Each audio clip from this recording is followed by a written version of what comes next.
I'm Danny Attias. I'm the Chief Digital and Information Officer at London Business School.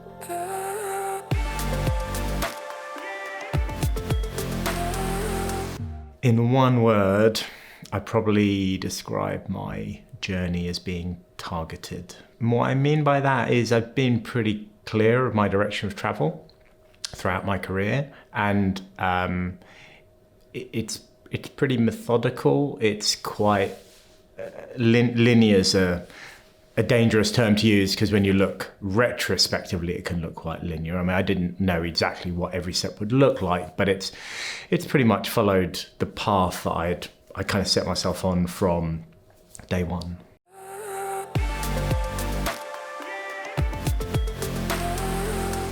So I've always been into technology since I've got a great photo when I was about 8 years old at a BBC Micro B computer, home computer. And so I always really liked or connected with how technology helps improve process, improve life, make stuff simpler. So I made a really concerted decision at school to not do a degree in IT because I enjoyed it. So I saw it more as a hobby, and I didn't want to go and ruin my great and exciting hobby by making it work. Oh God, how boring would that be, to work your hobby and then it wouldn't be fun anymore. So I did a degree in chemical engineering. And having worked as a chemical engineer for a year, I realized that whilst I could do it, it wasn't as intuitive to me as technology. And technology I just understood implicitly without having to work too hard. So when it was time to get a graduate job, I thought, okay, you know what, I'll go with tech. It will be easy. I can make a decent living out of it and I might enjoy it.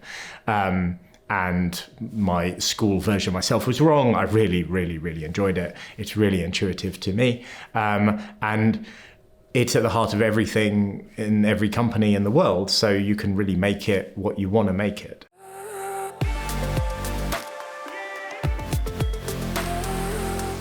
So some might say tech is not always easy. I would say that tech is always easy. The people are hard. The culture is hard. The politics is hard.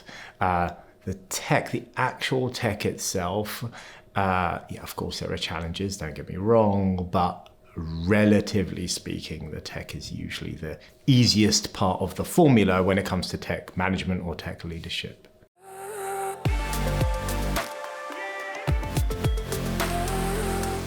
I would describe myself as a people-focused leader. I base my leadership credentials on every bad manager I've ever had. So why are they doing that? Why are they treating people like that? Why are they asking you to do this? And just go, well, if I was in charge, I wouldn't do that. I would do it a different way. And then when it then became time to manage people, manage teams, manage departments, manage organizations, I just tried to stay true to how I would want to be managed. And of course, different people want to be managed in a different way.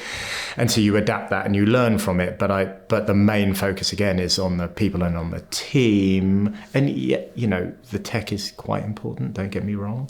And in this thriving digital world, but if you've got your core focus on the people and what the outcome is, then I think that's the priority for me.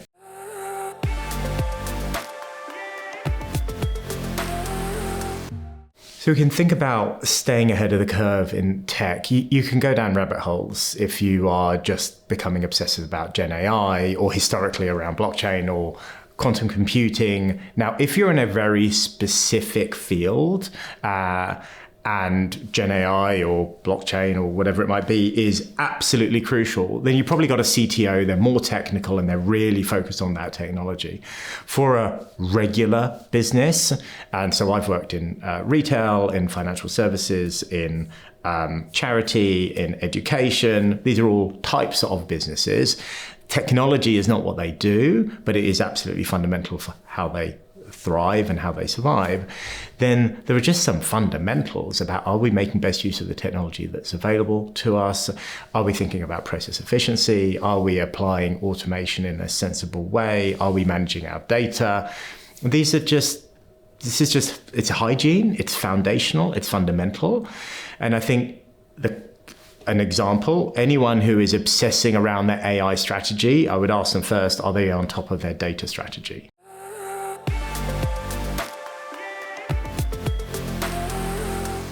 My plan for the next year or two for my organization is an educational establishment, is a few decades old and has not been at the forefront of digital innovation, as you would expect for a graduate business school. And there is some basic hygiene that it still needs to be taken care of. But the focus is, what is the student experience? What's the staff experience? What's the alumni experience? So starting with that end goal in mind, how can we make incremental improvements to the customer journey, the customer experience, and then draw the line all the way back to some fundamentals of building blocks that need to be put in place. So almost it's still in a hygiene state of getting those core building blocks. I suppose another way of putting it is, I'm not obsessing about developing a specific app to do a specific thing.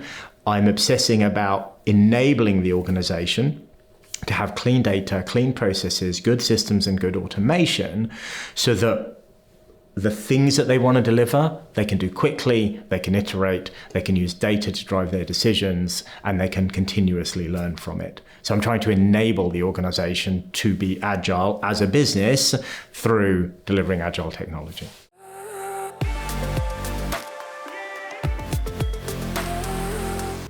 My advice to anyone who is in a technical role, aspiring to be a technical leader, is to downplay the tech, bring up the people, bring up the culture, understand the business, understand the finances, and really think about communication, storytelling, and influencing. Those are the key things, because you can sit and talk tech, but actually people don't care, and they expect a level of hygiene. They expect XYZ to work.